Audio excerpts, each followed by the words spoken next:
Hello ಎಲ್ಲರಿಗೂ ಶುಭೋದಯ. Welcome back to ನನ್ನ ಲೋಕ ಯೂಟ್ಯೂಬ್ ಚಾನಲ್. ನಾನು ಕಾವ್ಯ.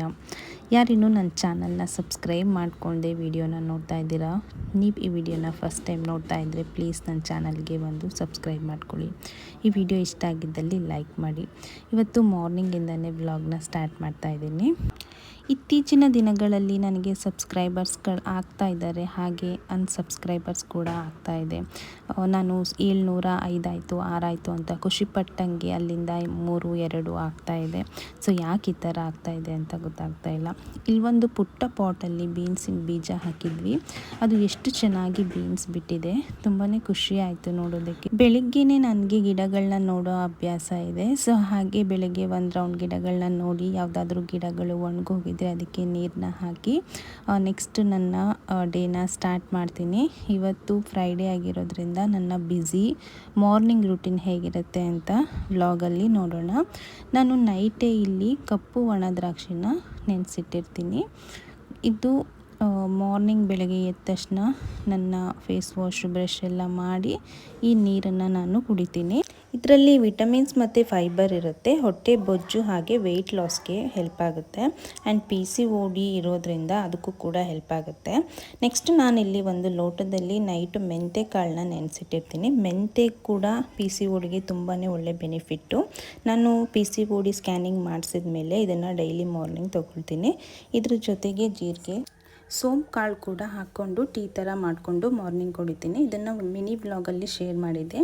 ಜೀರಿಗೆಯಲ್ಲಿ ಡೈಜೆಷನ್ಗೆ ಹೆಲ್ಪ್ ಆಗುತ್ತೆ, ಹಾಗೆ ಸೋಂಪು ಕಾಳು ಕೂಡ ಡೈಜೆಷನ್ಗೆ ಮತ್ತು ತೂಕ ಕಡಿಮೆ ಆಗೋದ್ರ ಜೊತೆಗೆ ಹಸುವನ್ನ ತಡೆಗಟ್ಟುತ್ತೆ ಅಂತಾರೆ ಸೋಂಪು ಕಾಳು. ಆರೋಗ್ಯಕ್ಕೂ ಒಳ್ಳೆಯದು, ಹಾಗೆ ನಮ್ಮ ಸ್ಕಿನ್ ಕೂಡ ಬೇಗನೆ ಸುಕ್ಕಾಗದಂತೆ ಕಾಪಾಡುತ್ತೆ. ಸೊ ಮಾರ್ನಿಂಗ್ ಇದನ್ನು ಈ ರೀತಿ ಒಂದು ಟೀ ಲೋಟ ಆಗೋ ಥರ ಬಾಯ್ಲ್ನ ಮಾಡಿಕೊಂಡು ಸೋಸ್ಕೊಂಡು ಕುಡಿತೀನಿ. ಇದು ಬಾಯ್ಲ್ ಆಗೋ ಅಷ್ಟೊತ್ತಿಗೆ ನಾನು ಕಸನೆಲ್ಲ ಗುಡಿಸ್ಕೊಂಡು ಬರ್ತೀನಿ. ಬೆಳಗ್ಗೆನೇ ಕಾಫಿ ಟೀ ಕುಡಿಯೋದ್ರಿಂದ ಗ್ಯಾಸ್ಟ್ರಿಕ್ ಈ ಥರ ಸಮಸ್ಯೆಗಳಾಗುತ್ತೆ. ಸೊ ಮಾರ್ನಿಂಗ್ ಈ ಥರ ಒಂದು ಏನಾದರೂ ಡೆಟಾಕ್ಸ್ ಡ್ರಿಂಕ್ ಆಗಿರ್ಬೋದು, ಈ ಥರ ಕಷಾಯಗಳನ್ನ ಕುಡಿಯೋದ್ರಿಂದ ಆರೋಗ್ಯಕ್ಕೂ ಒಳ್ಳೆಯದು, ಹಾಗೆ ವೆಯ್ಟ್ ಲಾಸ್ ಮಾಡೋರಿಗೂ ತುಂಬಾ ಹೆಲ್ಪ್ ಆಗುತ್ತೆ. ಇದಾದಮೇಲೆ ಎಲ್ಲ ಪಾತ್ರೆಗಳನ್ನೆಲ್ಲ ತೊಳೆದು ಶೆಲ್ಫ್ನೆಲ್ಲ ಕ್ಲೀನ್ ಮಾಡಿಟ್ಟು ನೆಲನ ಒರೆಸ್ಕೊಂಡು ಸ್ನಾನ ಮಾಡಿಕೊಂಡು ನೆಕ್ಸ್ಟು ದೇವ್ರ ಪೂಜೆಗೆ ರೆಡಿ ಮಾಡ್ಕೊಳ್ತೀನಿ. ಶುಕ್ರವಾರ ಆಗಿರೋದ್ರಿಂದ ನಾನೀಗ ಮೊದಲೇ ದೇವ್ರ ಪೂಜೆನ ಮುಗಿಸ್ಕೊಂಡು ಬಿಡ್ತೀನಿ, ನಂತರ ತಿಂಡಿಗೆ ಪ್ರಿಪೇರ್ ಮಾಡ್ಕೊಳ್ಳೋಕ್ಕಾಗತ್ತೆ. ಇಲ್ಲಿ ಸ್ನಾನನೆಲ್ಲ ಮುಗಿಸಿ ನಮ್ಮ ತೋಟದಲ್ಲಿ ಬಿಟ್ಟಿರೋ ದಾಸವಾಳ ಹೂವಿಂದ ದೇವರಿಗೆ ಅಲಂಕಾರ ಮಾಡ್ತೀನಿ. ಹೂವನ್ನು ತರೋದಕ್ಕೆ ಹೇಳಿದ್ದೆ, ಇನ್ನೂ ಹೂವು ತಂದು ಕೊಟ್ಟಿರಲಿಲ್ಲ. ಸೊ ಇರೋ ಹೂವದಲ್ಲೇ ಪೂಜೆನ ಮಾಡೋಣ ಅಂತ ಪೂಜೆನ ಮಾಡ್ತಾಯಿದ್ದೀನಿ. ನಾವಿಲ್ಲಿ ಭಾನುವಾರ ಅಷ್ಟೇ ಎಲ್ಲ ದೇವ್ರ ಫೋಟೋಗಳನ್ನು ನೀಟಾಗಿ ಒರೆಸಿ ತೊಳೆದು ವಾರನ ಮಾಡೋದು. ಇನ್ನು ಮಿಕ್ಕಿದ ದಿನಗಳಲ್ಲಿ ಹಾಗೆ ಹಳೆ ಹೂವುಗಳನ್ನ ತೆಗೆದು ಎಲ್ಲ ಕ್ಲೀನ್ ಮಾಡಿಟ್ಟು ಪೂಜೆನ ಮಾಡ್ಕೊಳ್ತೀವಿ. ಇಲ್ಲಿ ನಾವು ಹೊರಗಡೆಯಿಂದ ಪೂಜೆನ ಮಾಡಿಕೊಂಡು ಒಳಗಡೆ ಬರೋದು. ಸೊ ನಮ್ಮ ತವ್ರ ಮನೆಗಳಲ್ಲೆಲ್ಲ ದೇವ್ರ ಮನೆಯಿಂದನೇ ಪೂಜೆ ಮಾಡಿ ಹೊರಗಡೆ ಎಲ್ಲ ಬೆಳ್ಕೊಂಡು ಬರ್ತಾಯಿದ್ರು. ಆದರೆ ಇವ್ರ ಮನೆ ಪದ್ಧತಿ ಪ್ರಕಾರ ಮೊದಲು ಹೊರಗಡೆಯಿಂದ ಪೂಜೆ ಮಾಡಿಕೊಂಡು ನಂತರ ದೇವ್ರ ಮನೆಗೆ ಬರ್ತಾರೆ. ಸೊ ನಾನು ಕೂಡ ಇಲ್ಲಿ ಹೇಗೆ ಮಾಡ್ಕೊಂಡು ಬಂದಿದ್ದಾರೋ ಅದೇ ರೀತಿಯೇ ನಡೆಸ್ಕೊಂಡು ಬರ್ತಾಯಿದ್ದೀನಿ.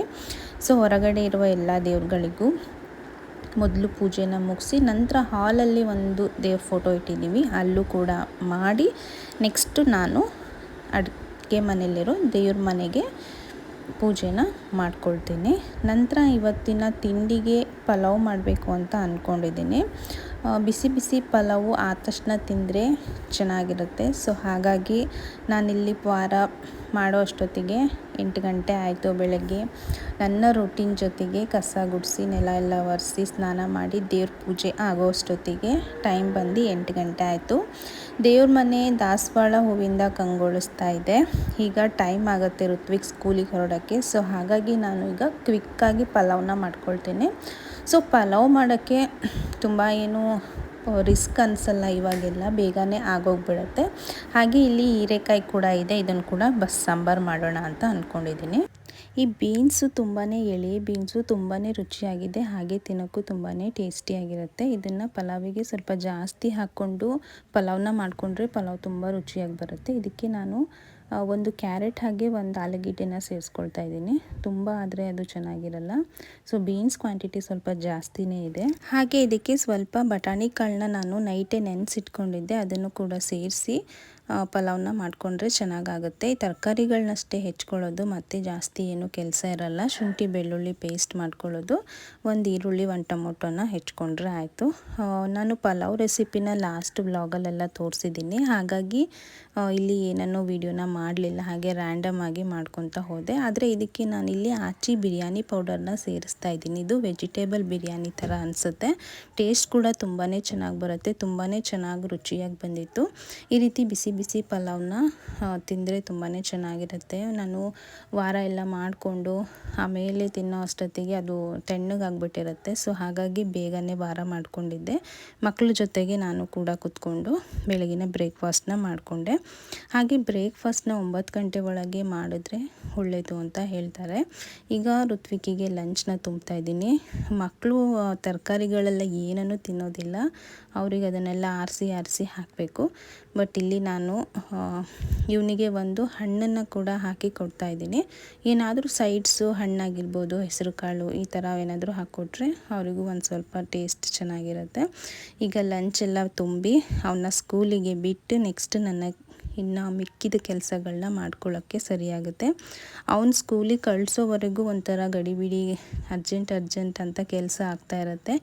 ಈಗ ತಿಂಡಿ ತಿಂದಿದ್ದ ಪ್ಲೇಟ್ಗಳನ್ನೆಲ್ಲ ಪಾತ್ರೆಗಳನ್ನ ತೊಳಿಬೇಕು. ಇದಿಷ್ಟು ತೊಳೆಯೋ ಅಷ್ಟೊತ್ತಿಗೆ ಟೀ ಆಗುತ್ತೆ ಅಂತ ನಾನಿಲ್ಲಿ ಟೀನ ಮಾಡೋದಕ್ಕೆ ಇಟ್ಕೊಂಡಿದ್ದೀನಿ. ನನಗೆ ತಿಂಡಿ ಆದ ತಕ್ಷಣ ಟೀ ಕುಡಿಯೋ ಅಭ್ಯಾಸ ಇದೆ.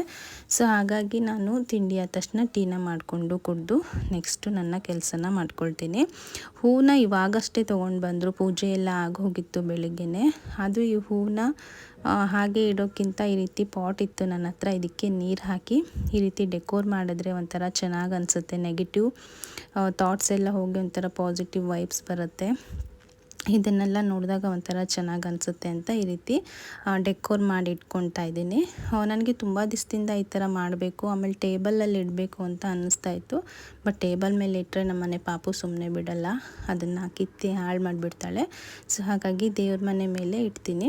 ತುಂಬ ದಿವಸದಿಂದ ಅಂದ್ಕೊತಿದ್ದೆ ದೇವ್ರ ಮನೆ ಮೇಲೆ ಏನನ್ನೂ ಇಡಬಾರ್ದು, ಅದಕ್ಕೆ ಒಂದು ಗ್ರಾಸ್ ಮ್ಯಾಟ್ನ ಹಾಕಿ ಈ ರೀತಿ ಏನಾದರೂ ಪಾಟ್ ಥರ ಡೆಕೋರ್ ಮಾಡಬೇಕು, ಅದೊಂಥರ ಚೆನ್ನಾಗಿರುತ್ತೆ ಅಂತ ಅಂದ್ಕೊಳ್ತಾ ಇದೆ. ಬಟ್ ಫೈನಲಿ ಇವತ್ತು ನಾನು ಟಿ.ವಿ ಶೋಕೇಸಲ್ಲಿ ಇಟ್ಟಿರೋ ಗ್ರಾಸ್ ಮ್ಯಾಟನ್ನು ತಂದು ಇಲ್ಲಿ ಹಾಕಿ ಈ ರೀತಿ ಜೋಡಿಸ್ತಾ ಇದ್ದೀನಿ. ಬಟ್ ಇದು ಇಲ್ಲಿಗೆ ಅಳತೆ ಕರೆಕ್ಟಾಗಿಲ್ಲ, ಈ ರೀತಿ ಒಂದ್ರ ಮೇಲೆ ಒಂದು ಇಟ್ಟು ಜೋಡಿಸಿ ಹೇಗೋ ಒಂದು ಸ್ವಲ್ಪ ದಿವಸ ಇರಲಿ ಅಂತ ಈ ರೀತಿ ಮಾಡಿಕೊಂಡೆ. ನಾವು ಏನಾದರೂ ಒಂದು ಐಟಮ್ನ ಈ ರೀತಿ ಜೋಡಿಸಿ ಸ್ವಲ್ಪ ದಿನಕ್ಕೆ ಚೇಂಜ್ ಮಾಡ್ಕೊಳ್ತಾ ಇದ್ದರೆ ನಮಗೆ ಒಂಥರ ಮನಸ್ಸಿಗೆ ಖುಷಿ ಅನಿಸುತ್ತೆ. ನೋಡಿ ಎಷ್ಟು ಚೆನ್ನಾಗಿ ಕಾಣಿಸ್ತಾ ಇದೆ, ಅಡುಗೆ ಮನೆಯಲ್ಲೂ ಒಂಥರ ಫೀಲ್ ಕೊಡುತ್ತೆ. ಈಗ ನಾನಿಲ್ಲಿ ಹೀರೆಕಾಯಿ ಬಸ್ಸಾಂಬಾರನ್ನ ಮಾಡ್ಕೊಳ್ತಾ ಇದ್ದೀನಿ. ನಾನು ತುಂಬ ಸೊಪ್ಪಿಂದಾಗಿರ್ಬೋದು, ಹೀರೆಕಾಯಿ, ಬೀನ್ಸು ಪ್ರತಿಯೊಂದು ಬಸ್ಸಾಂಬಾರನ್ನ ಮಾಡೋದನ್ನು ತೋರಿಸಿದ್ದೀನಿ. ಸೊ ಹಾಗಾಗಿ ಇದನ್ನು ಕೂಡ ಹಾಗೆ ಮಾಡ್ಕೊಂಡು ಹೋಗ್ತಾ ಇದ್ದೀನಿ. ಸೊ ಇಲ್ಲಿ ನಾನು ಒಂದು ಚಿಕ್ಕ ಕಥೆನ ಹೇಳ್ತೀನಿ. ಕಥೆಯಲ್ಲಿ ಗಂಡ ಹೆಂಡತಿ ಇಬ್ಬರು ತುಂಬಾ ಹೆಲ್ತ್ ಬಗ್ಗೆ ತುಂಬಾ ಅವರು ಇದನ್ನು ಮಾಡ್ತಾರೆ. ಅಂದರೆ ಒಳ್ಳೆ ಫುಡ್ ತೊಗೊಳ್ಳೋದಿರ್ಬೋದು, ಯೋಗ ಮಾಡೋದಿರ್ಬೋದು, ಆ್ಯಂಡ್ ವಾಕ್ ಮಾಡೋದು, ಎಕ್ಸಸೈಸ್ ಮಾಡೋದು, ಈ ಥರನೆಲ್ಲ ಮಾಡ್ತಾಯಿರ್ತಾರೆ. ಒಂದು ದಿವಸ ಇದ್ದಕ್ಕಿದ್ದಂಗೆ ಹೆಂಡತಿಗೆ ಅನಾರೋಗ್ಯ ಬರುತ್ತೆ, ಒಂದೇನೋ ಕಾಯಿಲೆ ಬಂದುಬಿಡುತ್ತೆ. ಆವಾಗ ಗಂಡ ಯೋಚನೆ ಮಾಡ್ತಾಯಿರ್ತಾನೆ, ನಾವು ಇಬ್ಬರು ಒಂದೇ ಥರ ಫುಡ್ ತಿನ್ನೋದು, ಇಬ್ಬರು ಎಕ್ಸಸೈಸ್ ಮಾಡ್ತೀವಿ, ಎಲ್ಲ ಆಗುತ್ತೆ, ಬಟ್ ನನ್ನ ಹೆಂಡತಿಗೆ ಯಾಕೆ ಈ ರೀತಿ ಕಾಯಿಲೆ ಬಂತು ಅಂತ ಯೋಚನೆ ಮಾಡ್ತಾ ಇರ್ತಾನೆ. ಆವಾಗ ನಿಜಾಂಶ ತಿಳಿಯೋದೇನೆಂದರೆ ಹೆಂಡತಿ ತುಂಬ ಸೀರಿಯಲ್ನ ನೋಡ್ತಾ ಇರ್ತಾಳೆ. ಸೊ ಸೀರಿಯಲಲ್ಲಿ ಬರೋವಂಥ ಸನ್ನಿವೇಶಗಳು, ಟೆನ್ಷನ್ಸ್ಗಳು ನಮ್ಮಲ್ಲಿ ಇದಾಗುತ್ತೆ. ನಾಳೆ ಏನಾಗುತ್ತೋ, ಇವತ್ತು ಈ ಥರ ಆಯಿತು, ಹಿಂಗಾಗಬಾರ್ದಾಗಿತ್ತು. ಸೊ ಈ ಥಾಟ್ನ ನಾನು ಯಾಕೆ ಹೇಳ್ತಾ ಇದ್ದೀನಿ ಅಂದರೆ, ನಾನು ತರಕಾರಿ ಕಟ್ ಮಾಡಬೇಕಾದ್ರೆ ನಾನು ದೃಷ್ಟಿಬೊಟ್ಟು ಧಾರಾವಾಹಿನ ನೆನ್ಪು ಮಾಡ್ಕೊತಾ ಇದ್ದೆ. ಆ್ಯಂಡು ಆಮೇಲೆ ಗೌರಿ ಅದು ಕೂಡ ಮದುವೆ ಆಯ್ತಲ್ವ, ಸೊ ಅದನ್ನು ಕೂಡ ನೆನೆಸ್ಕೊಳ್ತಾ ಇದ್ದೆ. ಈ ರೀತಿ ನಾವು ಸೀರಿಯಲ್ ನೋಡಿ ನಮಗೆ ಅರ್ಧ ಟೆನ್ಷನ್ನು, BP ಶುಗರ್ಗಳೆಲ್ಲ ಬರುತ್ತೆ ಅಂತ ಅಂದ್ಕೊಳ್ತೀನಿ. ಬಟ್ ಇದೇನು ನಾನಾಗೆ ಒಂದು ಕಲ್ಪನೆ ಮಾಡಿಕೊಂಡಿದ್ದು, ಇದು ರಿಯಲ್ ಅಲ್ಲ. ಮತ್ತು ಡೈರೆಕ್ಟರೆಲ್ಲ ನೋಡಿ ನನಗೇನಾದರೂ ಮಾಡಿಬಿಟ್ರೆ ಕಷ್ಟ.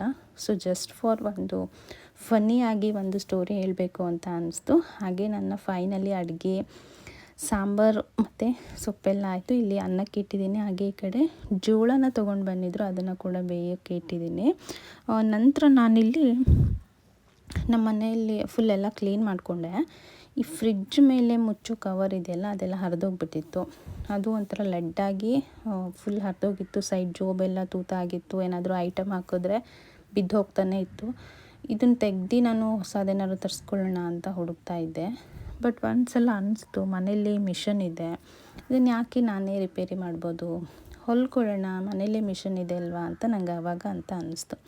ಸೊ ಇದನ್ನೆಲ್ಲ ಐಟಮ್ಗಳನ್ನೆಲ್ಲ ತೆಗೆದು ನಾನು ಇದನ್ನು ನೋಡಿದೆ, ಫುಲ್ಲು ಲಡ್ಡಾಗ್ಬಿಟ್ಟಿತ್ತದು. ಅದನ್ನೆಲ್ಲ ತೆಗ್ದು ಅದೇನೇನು ಬರುತ್ತೋ ಪೇಪರ್ಸ್ ಅವೆಲ್ಲ ತೆಗೆದುಕೊಂಡು ಎಲ್ಲ ಹರಿದೆ, ಯಾವ್ಯಾವುದು ಯೂಸ್ ಇರೋಲ್ವಲ್ಲ ಅದನ್ನೆಲ್ಲ ತೆಗ್ದು.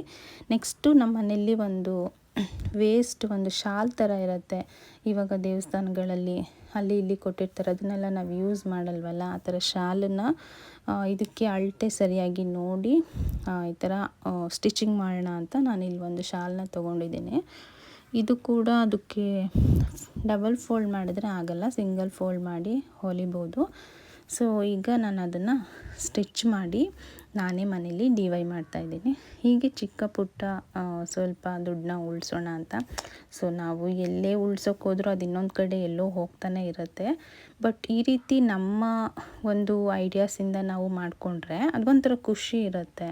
ಸೊ ದುಡ್ಡು ಉಳಿಸೋದಕ್ಕಿಂತನೂ ನಾನು ಈ ಥರ ಮಾಡಿದೆ ಅನ್ನೋ ಒಂದು ಖುಷಿ ಇರುತ್ತಲ್ವ. ಸೊ ಮನೆಯಲ್ಲೇ ಇರ್ತೀವಿ, ಮನೇಲೊಂದು ಮಿಷನ್ ಇದೆ ಅಂದಮೇಲೆ ಈ ರೀತಿ ಚಿಕ್ಕ ಪುಟ್ಟ ಕೆಲಸಗಳನ್ನ ಮಾಡಿಕೊಂಡ್ರೆ ಒಳ್ಳೆಯದು ಅನಿಸುತ್ತೆ. ಸೊ ಇವತ್ತಿನ ನನ್ನ ಬ್ಯುಸಿ ಡೇ ವ್ಲಾಗ್ ನಿಮಗೆ ಇಷ್ಟ ಆಗಿದ್ದಲ್ಲಿ ಒಂದು ಲೈಕ್ ಮಾಡಿ, ಸಬ್ಸ್ಕ್ರೈಬ್ ಮಾಡ್ಕೊಳ್ಳಿ. ನನ್ನ ಚಾನಲು ಬೇಗ ಗ್ರೋತ್ ಆಗಲಿ ಅಂತ ನಾನು ಇಷ್ಟಪಡ್ತೀನಿ.